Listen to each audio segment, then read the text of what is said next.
What's good, everybody? Today we're talking about Kraven. Dialogue discussion question for today's video is: have you watched Kraven, and do you think it is as bad as most critics say it is?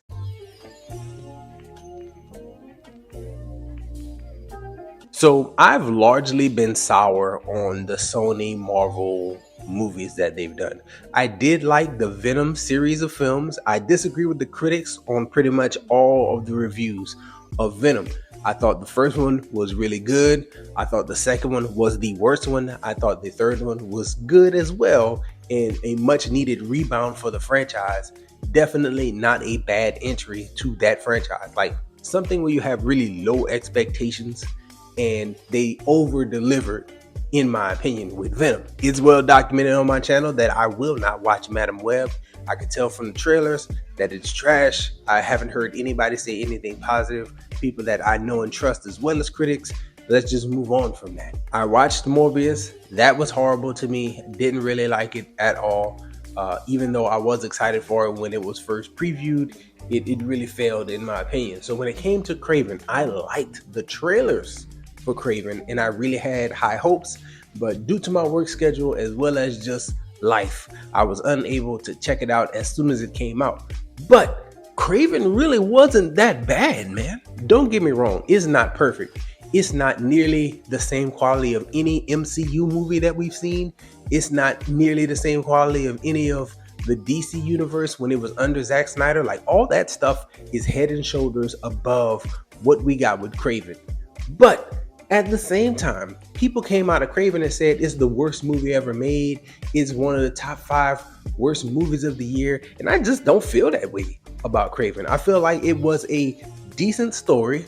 I don't like the changes that they made to the character, but it was a decent story. It was fairly well executed. So to justify my thoughts about Kraven, I'm just going to go through it the same way I would go through all the older movie reviews that I did using my number system. That is always in the description, by the way, if you want to know why I call a movie good, bad, or trash, or all right, or perfect, or great. Like if I say those things, I'm probably going to have a number justification in the comment section. So talking about Kraven, let's start with the visuals. I thought that the visuals were decent on Kraven.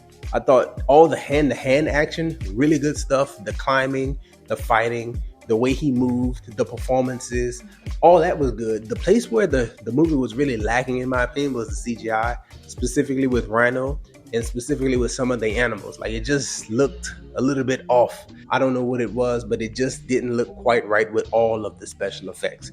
And so that's one knock on it, but it's still way better than I anticipated it being. The story, I give it a 6 out of 10. The reason why I give it a 6 out of 10 is because I don't like the changes that they made. Maybe that's just a personal bias coming in, but they made Kraven into a character who hunts poachers and bad men. And that's not what Kraven was in the comics. I like the fact that they include Calypso from the comics. That makes sense. But the idea that you have Kraven here and Kraven goes after poachers primarily, he's basically a hero. He only kills people. It's a step further than Venom was, in my opinion. It's like you really turning the villain into an anti-hero, and in Kraven's case, it feels like a full-blown hero, and it just didn't feel quite right. I get the hatred that he had for his dad. I understand the reason why he went after the people who had did something to Calypso's friend, because he kind of liked Calypso, and she saved my life, so I'm looking out for her. All that stuff made perfect sense. It's just I didn't like the changes, and along with that, some of the things that happened inexplicably, and then when they do explain them, it's just way too convenient, and that's another knock on the story. The pace and the entertainment value are strong points when it comes to Kraven, because it gets started fast and it goes. Like it doesn't really slow down and like drag you down with too much exposition. They do a weird thing where they give you teenage Kraven for like 20 straight minutes after introducing you to Aaron Taylor Johnson's Kraven. So that was kind of weird. But aside from that, you have a movie that flows quite well, and it doesn't get bogged down with talking too much and not showing enough, or vice versa. And so I thought the pace and the entertainment value were really high on this thing. The action was crisp. I liked it. And strangely enough, I give it a high rewatchability score, because if there was going to be a sequel to Kraven, which I can clearly see where a sequel would go and how you would get to Kraven with Spider-Man and all that stuff. That I could see the vision for it very clearly with this movie. That's very good. I wouldn't mind going back and rewatching this one in its entirety before going to watch a sequel. So that's, in my opinion, a high rewatchability factor. And because there's not going to be a sequel, I can go ahead and throw out my ideas. It's not like anybody's going to take them and run with them. But I imagine after seeing his brother change, after visiting this doctor in New York, and also knowing that the Rhino visited a doctor in New York, we would see Kraven hunting this doctor in New York, and that would lead to him crossing paths with Spider-Man at some point.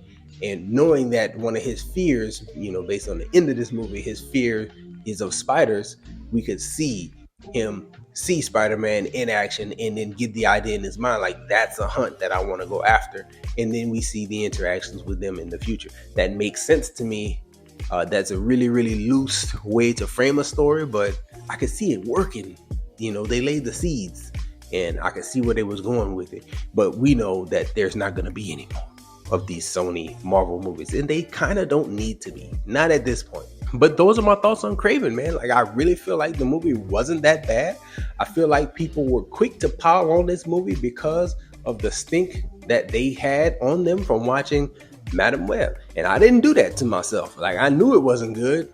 And why torture myself and watch that? I'm just going to skip it. From everything I understand, that movie is inconsequential and has no connection to everything in Venom or everything in Kraven. So when I saw the marketing and I saw the promotion, and then after it was released, you see Dakota Johnson like just trashing the film. It's like, there's no reason for me to spend time on this. The people who was in it don't want to see it. So yeah, I'm good on Madam Web, but I'm still watch Kraven, and I'm glad that I took time to watch it for myself, because the audience scores on this is like 73% positive.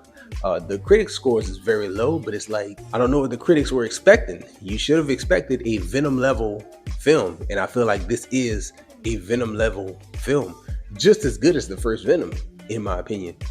Not necessarily the same tone, not really necessarily the same amount of fun, but same level. So I thought it was all right on my scales, all right to good on my scales. But let me know your thoughts and how you feel about Kraven in the comment section if you choose to do so.